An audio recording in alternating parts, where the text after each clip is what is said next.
Hi everyone. Build number 7 from Stash Mountain is the Hawk 9 attack ship as seen in the television series Space 1999. This 72 scale resin kit was released by Monsters in Motion. On the sunny side, these parts were in fairly good condition and did not need to be heated and bent back into shape. A stand was included, which was handy as the model would not be able to rest on its own on a flat surface. The subject of the kit is an awesome looking spacecraft with interesting colors and nice detail. And the model is in the same scale as the Eagle Transporter kit by MPC. On the shady side, the model was not a clean casting. There was a lot of rough surface detail and large seam lines and pits. These required quite a bit of filling and sanding before final assembly. There were no instructions included in the kit, and it took quite a while to figure out where all the parts went. There was no color guide, so this needed to be researched online. And lots of the finer detail was missing, especially on the lower hull of the spacecraft.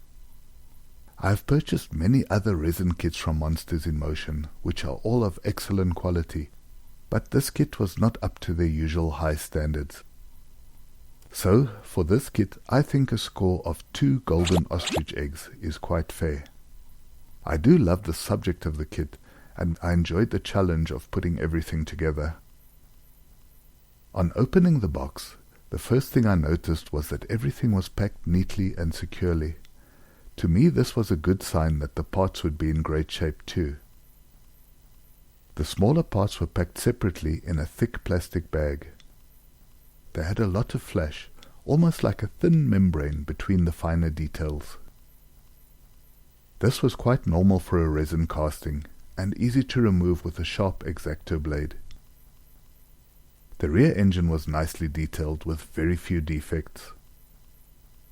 The main body of the spacecraft was quite heavy, which again was to be expected from a resin kit. It was rather pitted and had a prominent seam line along the edges, which would require quite a bit of work. Luckily the parts count wasn't very high. I obtained some photographs and schematic diagrams online and managed to figure out where everything went. I must admit, the stand had me stumped for a while, until I realized where it fit into the scheme of things. The 2 vector nozzles had a lot of gunk inside.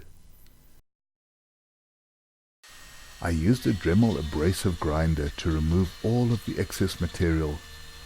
One of the nozzles broke off, but it wasn't a train smash, as it was easily glued back later.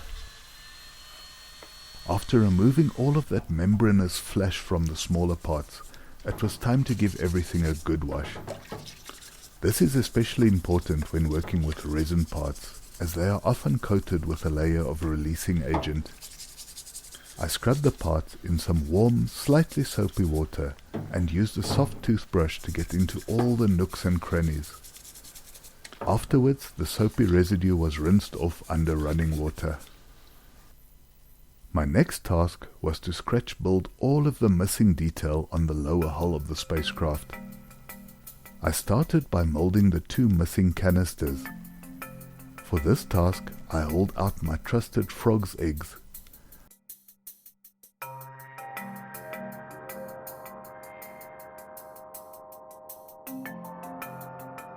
I popped a few of them into some boiling water.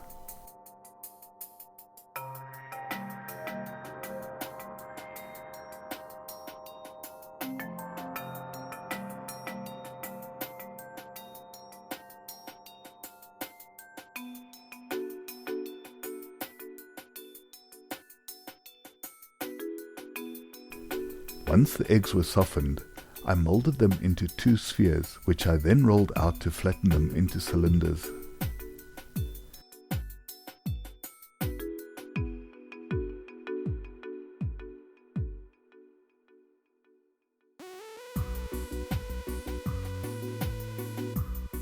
Eventually, after much trial and error, I had 2 canisters which looked about right.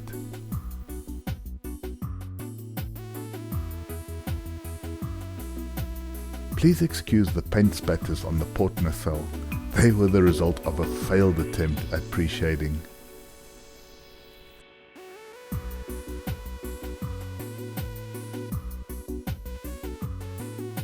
I used reference pictures to guide me as I fashioned brass rods to create the rest of the missing detail.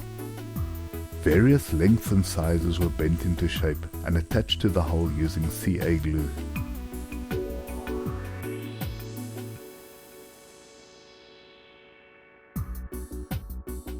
After a quick coat of primer, everything looked a lot better.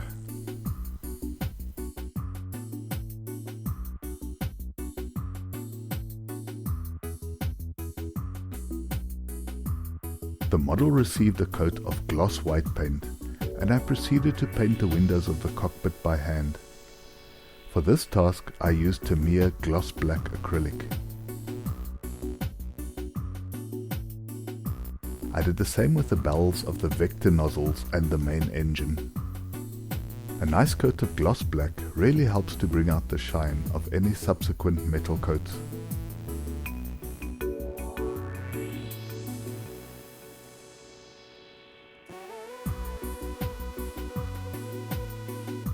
From a previous build, I learned the hard way that there was a bit of a trick to cutting resin parts from a sprue.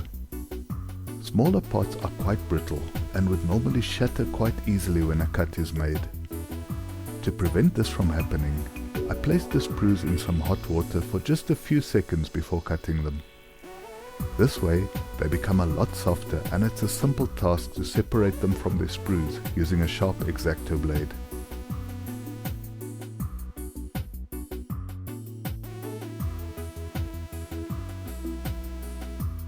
I gave the rear nozzles and lower landing thrusters a coat of Tamiya gunmetal and waited for this to dry. Next up, I masked off certain parts of the model in order to apply the light grey detail which was called for on the reference pics. The masks were removed carefully. I was super cautious when removing those which covered the scratch-built structures, as these added parts were a little fragile.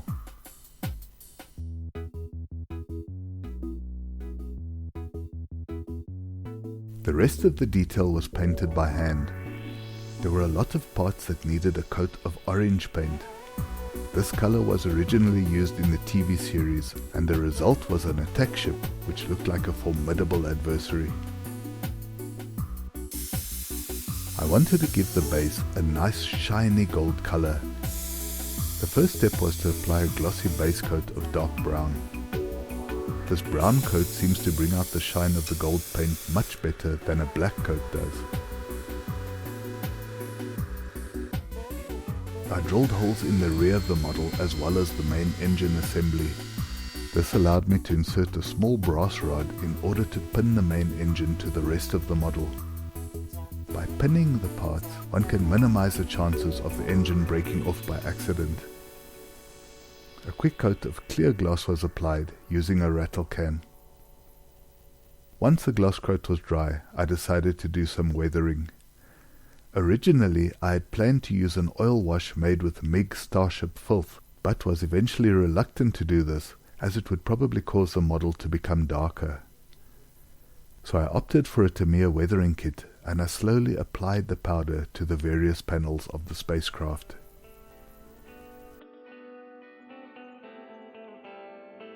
The final step was to glue the last small parts to the model.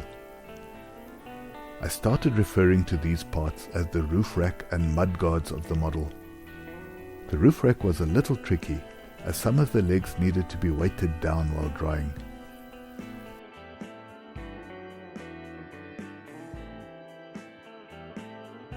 Likewise, the mudguards were not a perfect fit and needed some careful manipulation before they were correctly positioned.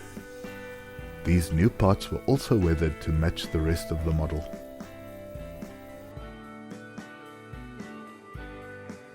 After masking the nozzles to preserve their shine, I applied a couple of coats of matte varnish to seal everything in.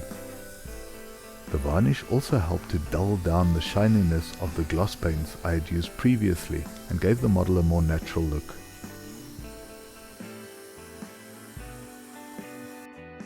The last step was to dry brush a shiny chrome finish to the engine nozzles. The spacecraft on Moonbase Alpha all had super shiny engine bells, and the Hawk 9 was no exception.